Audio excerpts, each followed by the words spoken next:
Salam sepak bola, teman-teman netizen atau warganet yang saya hormati semuanya. Welcome back ke konten terbaru dari channel YouTube Triple B. Dan di konten terbaru hari ini sudah jelas dan pasti saya ingin memberikan analisa dari pertandingan final Piala FA musim ini antara Manchester United versus Manchester City yang berakhir untuk kemenangan Manchester United dengan skor 2-1. Dengan hasil akhir ini berarti Manchester United telah berhasil menjadi juara dari Piala FA sebanyak 13 kali teman-teman. Terpaut satu trofi dari Arsenal yang untuk sementara ini merupakan tim yang paling sukses menjadi juara dari Piala FA sebanyak 14 kali. Selain itu juga keberhasilan dari Manchester United ini berarti mereka akan bermain di kompetisi antar klub Eropa musim depan, tepatnya di Europa League. Menggeser Chelsea yang akan bermain di Conference League. Menarik juga ya, padahal sebelumnya Chelsea telah push rank untuk bisa menyelesaikan musim kompetisi IPL musim ini dengan berada di peringkat nomor 6 agar bisa bermain di Europa League. Tapi dengan keberhasilan Manchester United ini berarti tim asal kota London tersebut akan bermain di Conference League. Dan bagi saya teman-teman, keberhasilan dari Manchester United ini sungguh di luar dugaan saya. Jujur saya tidak pernah menyangka bahwa MU akan bisa mengalahkan Manchester City di pertandingan final musim ini. Karena seperti yang sama-sama kita ketahui bahwa Manchester City dalam beberapa musim terakhir punya rekor yang baik ketika mereka lawan Manchester United. Tapi Erik ten Hag membuktikan bahwa jika dia punya materi pemain yang dia butuhkan, maka Manchester United bisa mengalahkan tim manapun di dunia ini. Dan bagi Pep Guardiola jelas terlihat lah ya bahwa rencana permainannya tidak berjalan secara mulus. Bahkan dia harus menarik keluar pemain bintangnya atau pemain andalannya atau pemain intinya atau playmakernya atau yang si paling kreatif, Kevin De Bruyne, ketika babak kedua itu baru berjalan beberapa menit saja. Jadi memang jujur nih ya, kalau kita mau menilai secara fair, ya Manchester United unggul lah secara taktik dari Manchester City. Artinya ada peran besar dari Erik ten Hag yang membawa timnya menjadi juara dari Piala FA musim ini.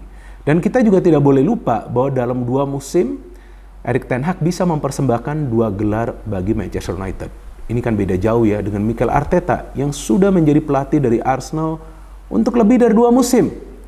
Tapi baru bisa mempersembahkan 1 gelar yang prestisius, yakni Piala FA. Jadi ya kalau kita membandingkan 2 pelatih ini, ya jelaslah untuk sementara Erik ten Hag yang unggul ya. Apalagi kita tahu bahwa Mikel Arteta sudah punya pemain-pemain yang dia butuhkan, tapi ya tetap saja Arsenal 0 gelar musim ini. Kan memalukan banget tuh. Memang saya adalah fan dari Arsenal, tapi saya perlu mengakui dalam konten ini bahwa memang Erik ten Hag untuk sementara ini unggul daripada Mikel Arteta. Dan betul juga faktanya Arsenal bermain sepak bola indah, bagus banget. Tim yang produktif, sedikit kemasukan gol. Tapi buat apa statistik itu? Kalau pada akhir musim ya gak dapat gelar apapun. Dan juga fakta lainnya betul, Manchester United secara permainan kalah dari Manchester City. Ya ini secara permainan, kalau secara taktik unggul, karena mereka kan bisa menang. Namun kan segala bentuk penguasaan atau keunggulan dari Manchester City itu kan tampak cantik di statistik. Kalau di skor akhirnya kan kemenangan adalah milik Manchester United. Dan saya pikir mayoritas fans dari Manchester United tidak akan peduli juga dengan cara bermain Manchester United. Yang penting kan bisa mengalahkan tetangga yang berisik, ya kan? Apalagi kita tahu bahwa musim ini kan performa dari Manchester United kan tidak konsisten ya dengan begitu banyak pemain mereka yang cedera. Selain itu juga pemain-pemain yang diturunkan itu jarang fight di atas lapangan. Maka itu kalau menurut saya selain juga taktik dari ten Hag yang memang berjalan secara mulus, para pemain di atas lapangan itu bermain agresif secara kolektif. Nah agresif itu bukan saja dalam urusan bertahan teman-teman dalam sepak bola, tapi agresif itu juga dalam urusan menyerang.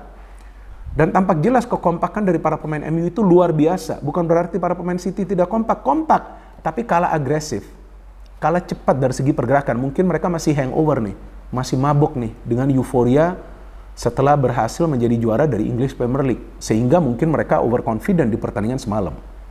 Tapi saya juga melihat kepintaran dari Erik ten Hag di pertandingan semalam. Ya saya perlu mengakui lah kepintaran dari Erik ten Hag. Beberapa kali juga saya mengkritiknya ketika dia mengambil keputusan yang salah.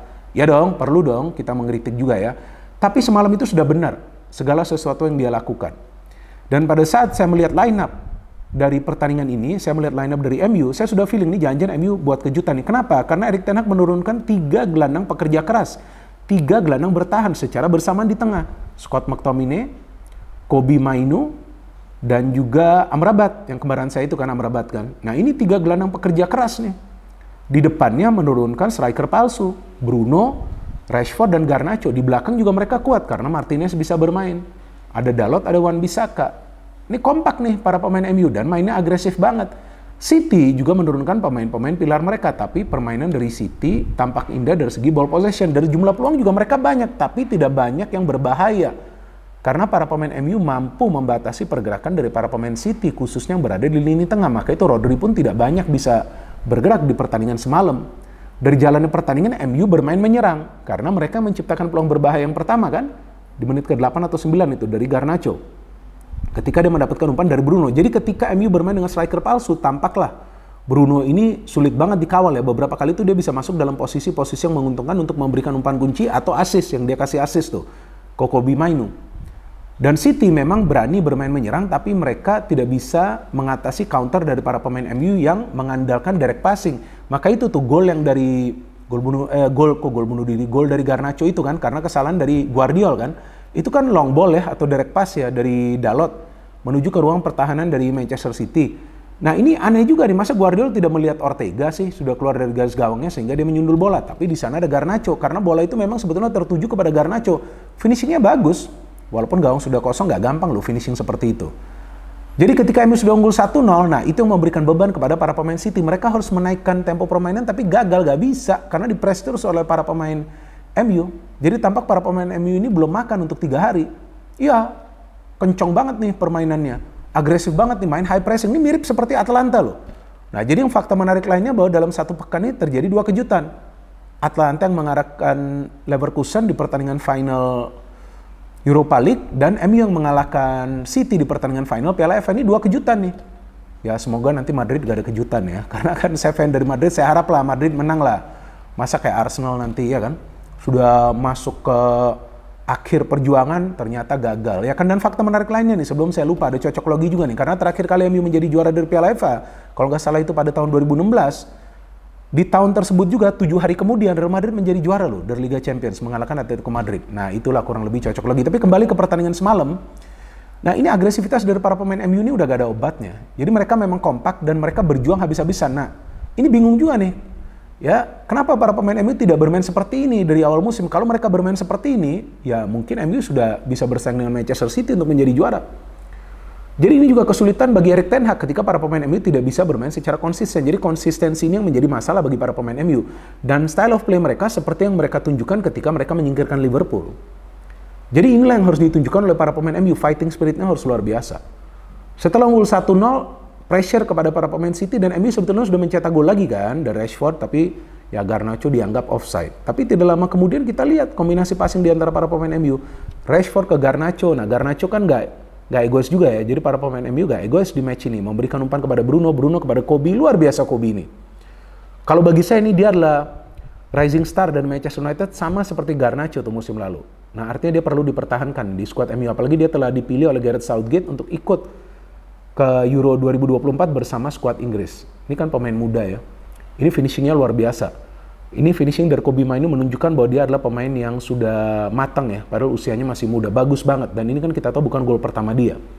Nah setelah MU unggul 0-2, ya memang City nyerang total. Tapi ya gak banyak peluang juga di babak pertama itu. Sebetulnya gak ada peluang yang berbahaya dari City. Satu aja dari Silva on target. Babak kedua ini, sejumlah pergantian pemain dari Pep ini sebetulnya gak salah. Alvarez masuk menggantikan De Bruyne.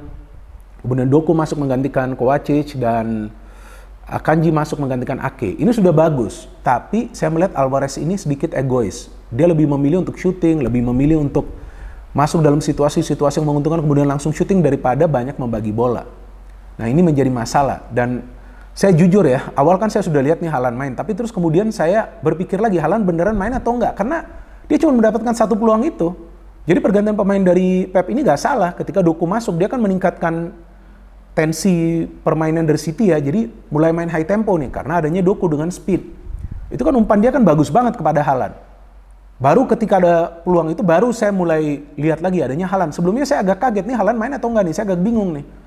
Nah setelah itu ada sejumlah peluang dari City, dari Kyle Walker ya kan 2 kali bahkan peluang dari Kyle Walker. Tapi gol dari City juga kan karena individu dari Doku. Kalau main teamwork mereka gak bisa menembus pertahanan dari MU dan gak ada salahnya MU bermain bertahan di babak kedua karena mereka perlu menjaga keunggulan mereka. Kan sebelumnya di semifinal mereka sudah unggul disamakan oleh Coventry kan. Karena mereka agak bisa bertahan secara solid.